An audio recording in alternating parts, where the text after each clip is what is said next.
उर्वशी और अप्सरा का रहस्य।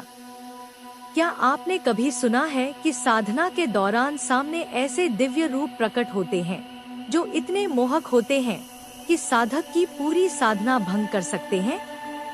उर्वशी और अप्सरा जैसे दिव्य स्वरूप केवल पुराणों की कहानियों तक सीमित नहीं है, बल्कि साधना की गहराई में इन्हें अनुभव भी किया जा सकता है। लेकिन प्रश्न यह है, क्या यह सौंदर्य हमें मोक्ष की ओर ले जाता है या बंधन में फंसा देता है?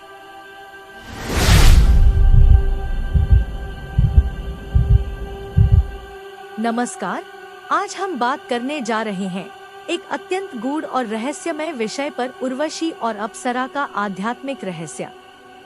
भारतीय शास्त्रों में अप्सराएं स्वर्ग की सुंदर देवकन्याएं मानी जाती हैं, जिनका कार्य है साधकों की परीक्षा लेना। उनका स्वरूप इतना आकर्षक और मनमोहक बताया गया है कि कोई भी सामान्य व्यक्ति उनकी ओर खिंच जाता है। लेकिन साधना का मार्ग केवल बाहरी सौंदर्य तक सीमित नहीं है।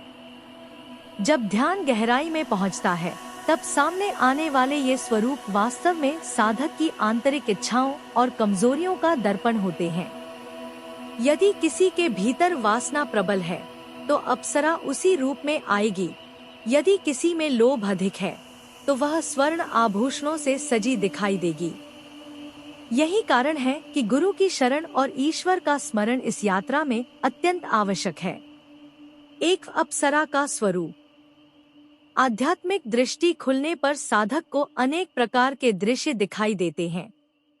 उनमें से सबसे आकर्षक दृश्य होता है अप्सरा का प्रकट होना। उनका चलना मानो लहरों की भांति होता है। नेत्रों में अलौकिक आभा होती है और उनका पूरा अस्तित्व जैसे दिव्य प्रकाश से बना होता है। यह सौंदर्य साधक के मन को आकर्षित करने के लिए ही होता है। 2. अप्सरा की भूमिका साधक की परीक्षा। कहा जाता है कि अप्सराएं साधक की परीक्षा लेती हैं। यदि साधक का मन वासना में डूबा है, तो वह अत्यंत मोहक रूप में सामने आएगी। यदि साधक लोभ से ग्रसित है, तो वह स्वर्ण और रत्नों से सुसज्जित रूप में प्रकट होगी। यदि साधक की रुचि भौतिक इच्छाओं में है, तो अप्सरा उन्हीं इच्छाओं का प्रतीक बनकर सामने खड़ी हो जाएगी। उनका एकमात्र उद्देश्य है यह देखना कि क्या साधक अपने मार्ग पर अटल है या आकर्षण में भटक जाएगा। 3. गुरु का संरक्षण। बिना गुरु के मार्गदर्शन के साधक के लिए इस परीक्षा को पार करना लगभग असंभव है। गुरु की छत्रछाया साधक को यह स्मरण कराती है कि आकर्षण केवल अस्थायी है, साधना का लक्ष्य कहीं अधिक महान है। गुरु का दिया हुआ मंत्र और उनका आशीर्वाद साधक को इन ऊर्जाओं से सुरक्षित रखता है। 4. अप्सरा और गुरु की शक्ति में अंतर। अप्सरा का आकर्षण क्षणिक होता है, कुछ घंटे या कुछ दिन। लेकिन गुरु की कृपा और उनका मंत्र बल दिव्य होता है। वह जीवन भर साधक को ईश्वर की ओर अग्रसर करता है।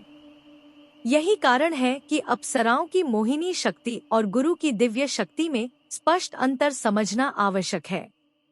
उर्वशी और अप्सरा जैसी शक्तियाँ केवल सुंदर देवियाँ नहीं, बल्कि साधक के लिए परीक्षाएं हैं।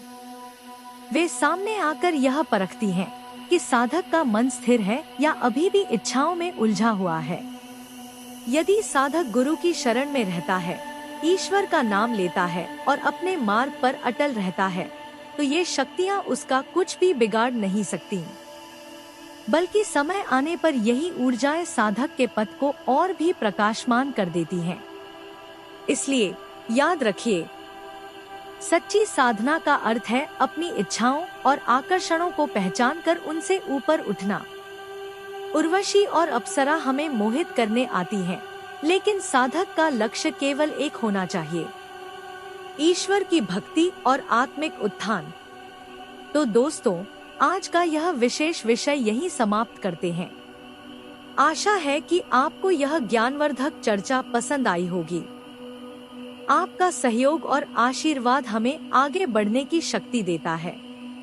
अगर आपको यह वीडियो अच्छा लगा हो, तो कृपया इसे लाइक और शेयर करें और हमारे चैनल को सब्सक्राइब करना न भूलें।